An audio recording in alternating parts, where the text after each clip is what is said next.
those who are aspiring for mukti, this dimension that we are referring to as Mahakala becomes of paramount importance. The Mahakala temple, it will shake you from the root of your existence.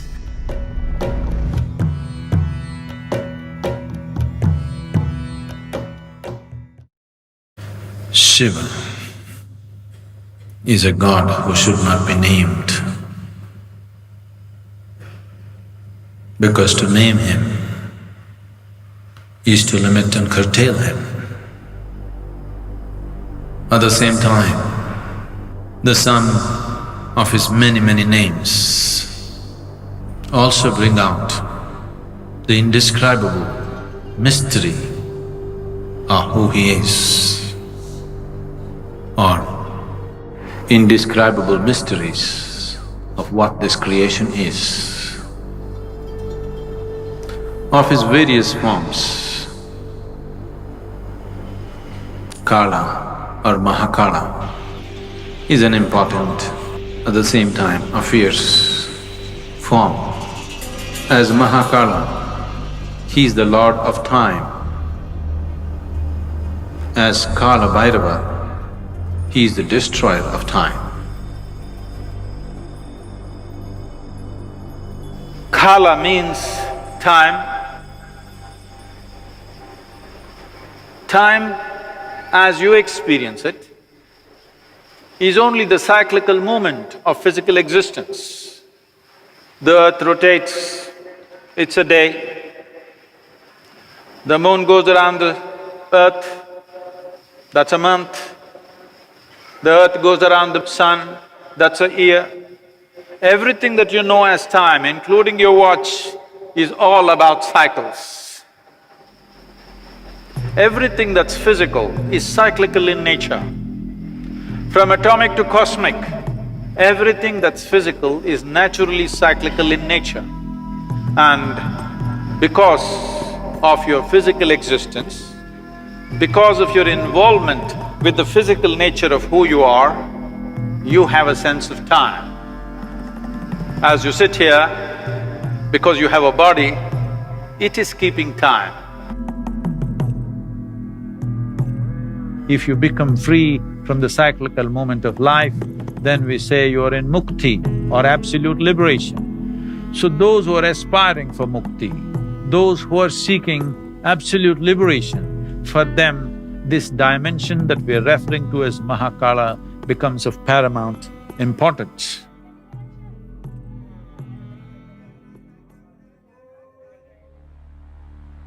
It once happened, the great sage Shukracharya, who was the guru for all the demons,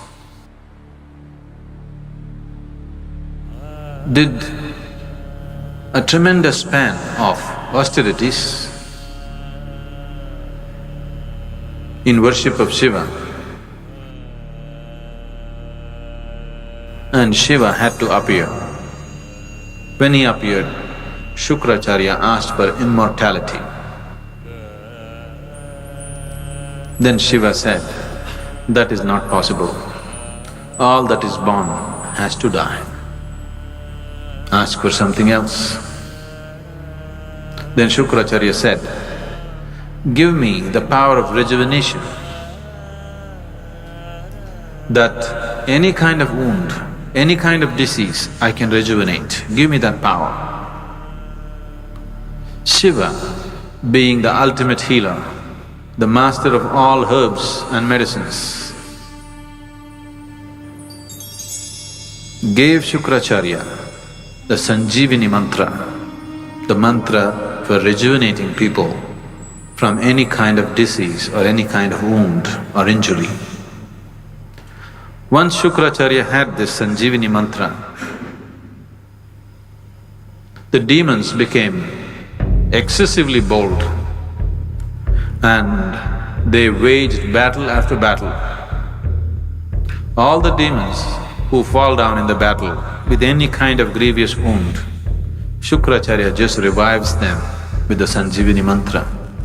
So ultimately, the army of the demons can go on fighting without losing a single man.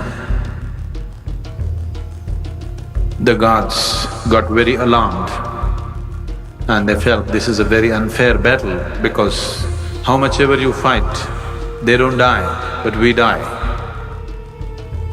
So they went to Brahma. Brahma intervened with Shiva and said, "You have given this Shukracharya this kind of power, you must kill him.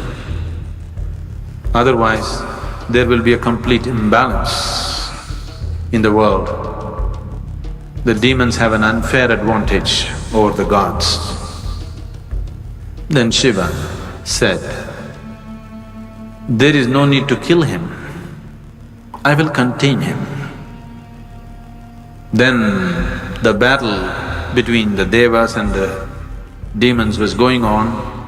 Shukracharya was going about uttering the mantra and reviving all the demons from their injuries and wounds. Then across the horizon, a terrible creature, an ogress, whose name was Kritika, came in a hideous form. She was one of the Shiva Ganas. She came and sucked Shukracharya into her womb. And there he remained as a fetus. And he was contained, and a balance was set forth between gods and demons. A more fair and just battles were fought. Then Brahma was so amused and he thought, it is only Mahakala who can do this, that without killing the person, he can completely contain his life. Shukracharya remained in the womb of Kritika and his Sanjivani mantra became impotent. Or in other words, Mahakala froze time for Shukracharya, that he cannot move on.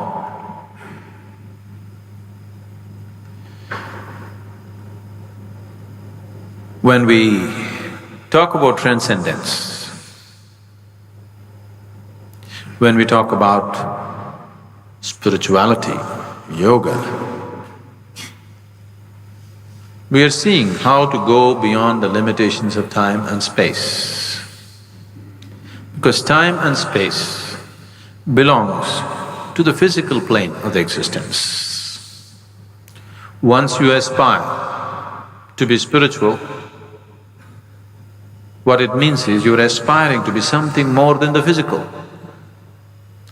Once you're something more than the physical, that means you're aspiring to be beyond the limitations of time and space.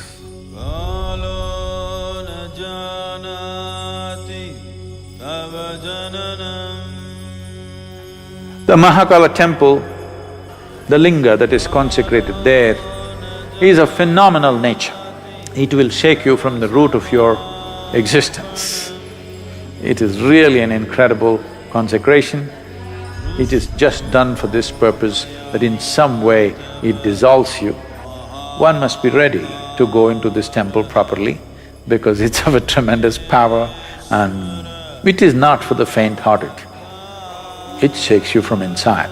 Every day, the offering that needs to happen to Mahakala is fresh ashes from the cremation grounds, because that's what he likes and that is what keeps it going the way it's going.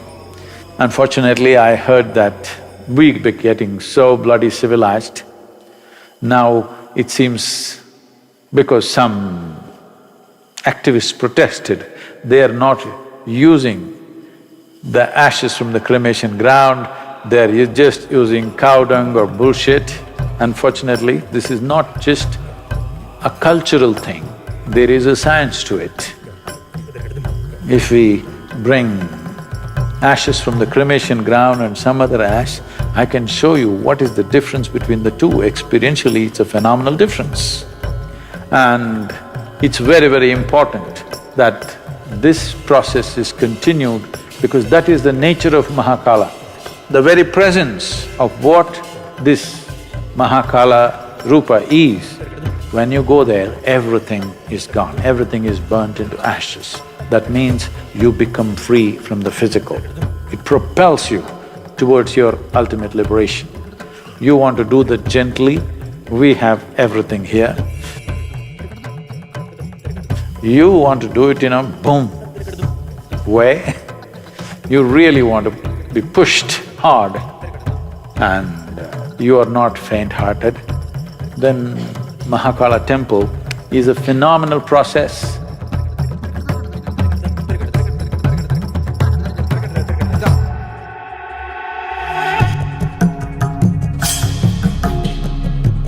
Your body should sleep, your mind should sleep, everything should sleep, but you must be awake. Every day, you have free enlightenment when you go to sleep. But the problem is you're unconscious. You master your mortality if you just manage to stay awake when you slip into sleep.